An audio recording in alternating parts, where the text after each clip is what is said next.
உட்காந்துக்கா. ஆமா தீர்த்தம் போடுறேன். ஓடிட்டே இருக்கிறானே. தீர்த்தம் போட்டுக்குவா.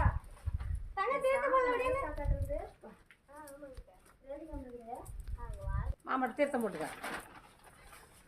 இவனை வச்சிருந்தீங்களா நான் கடைக்கு ஆபத்துக்கா போயிடுறேன்.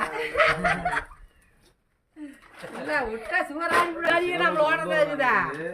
குச்சவன் கீழே போட்டு போறான். ஆமா. ஏன் விளையாடுனா கூட விளையாடலாம். சாதா அது ஒரு பழக்கம் பண்ணி ஏண்டுமா இல்ல அடி தூக்கிருக்கான் அசால்ட்டா.